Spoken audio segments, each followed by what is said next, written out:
Quantos casais de animais Noé pôs na arca? Em Gênesis 6:19 e 7:2 nos é dito que foi um casal para os animais impuros e 7 casais de animais puros.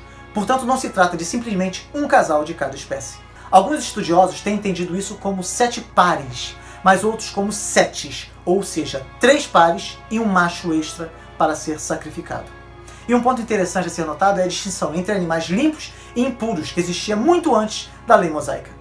Segundo Adam Clarke, essa distinção parece ter sido originalmente projetada para marcar aqueles animais que eram adequados para sacrifício e comida daqueles que não eram. Veja Levítico 11.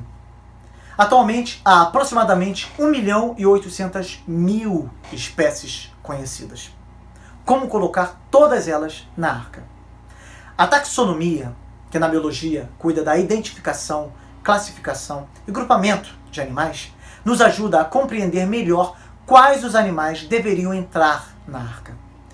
Das 1.800.000 espécies conhecidas, mais de 1.766.900 espécies são aquáticas e invertebradas. Portanto, insetos e peixes não deveriam ser colocados na arca, pois a Bíblia diz que toda a carne em que havia fôlego de vida em suas narinas entraria na arca, em 2 em 2, e os insetos e peixes respiram por traqueias e brânquias.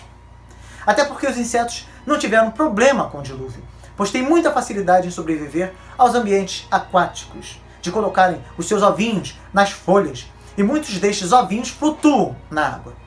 Dito isto, podemos afirmar que sobrariam aproximadamente 33.100 espécies para serem levadas na arca. Noé deveria levar apenas os mamíferos, os répteis, os anfíbios e as aves, ou, como o texto original diz, os que voam, é assim que se refere, ok? Hoje temos aproximadamente 5.900 mamíferos, 10.400 aves, 10.300 répteis, 6.500 anfíbios. E eu gostaria de chamar a atenção para um fato muito importante. Segundo alguns cientistas, quando a Bíblia se refere às espécies, ela está se referindo ao tipo básico do qual toda variação aparece, e não de todas as variações, que é o conceito para espécie trazido pela ciência. Esta seria a forma de levar um número reduzido de animais e, da mesma forma, possibilitar que toda a variedade de animais viesse a existir novamente. Isso é lógico. E quando vemos o total de animais de tipos básicos trazidos pela ciência, chegamos aos seguintes resultados. Estes números são os apresentados pela The Academy Journal of Scientific Research. São números da pesquisa de 2013. Como você pode perceber, difere do estudo de 1996. Da mesma forma, os números mais atuais que encontramos são de 2020, que correspondem a exatamente essa quantidade de animais. 160 mamíferos, sendo 32 puros e 128 impuros, 90 aves, sendo 18 puras e 72 impuras, 90 répteis e 10 anfíbios. E fazendo o cálculo de acordo com o número dos pares a serem levados, temos o total de 1.174 animais. E como a arca tinha 3 pisos, as aves seriam colocadas no piso superior, como eu já falei, ao passo que os demais iriam nos pisos inferiores. E caso você não creia que os dinossauros existissem nessa época, saiba que, de qualquer forma, não haveria problema algum em transportá-los na arca. Noé levou os filhotes dos animais de grande porte.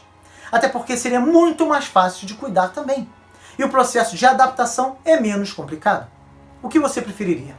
Cuidar de um urso adulto ou de um filhote? De um leão adulto ou de um filhote?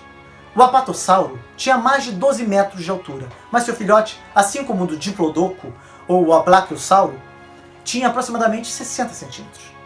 O Dr. Strong, uma das maiores referências em hebraico e grego, acredita que Jó 40, versículo 15 ao 19, está se referindo a um dinossauro herbívoro, um diplodocus ou um brachiosauro. O termo usado é behemoth ou behemoth. Foi traduzido por hipopótamo equivocadamente. E é importante lembrar que esse texto de Jó foi escrito após o dilúvio.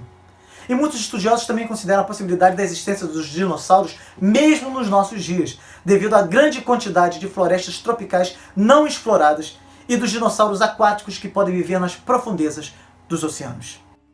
Em relação às medidas da arca, o Dr. Adalto Lourenço diz que estudos comprovam que seria possível transportar mais de 120.000 animais do tamanho de uma ovelha e que haveria espaço suficiente para comportar 3.400 jaulas de 12 metros cúbicos, pois a arca tinha aproximadamente 43 mil metros cúbicos. O seu peso total seria de 21 toneladas aproximadamente, sendo 4 mil toneladas para a arca e 17 mil toneladas disponíveis para a carga.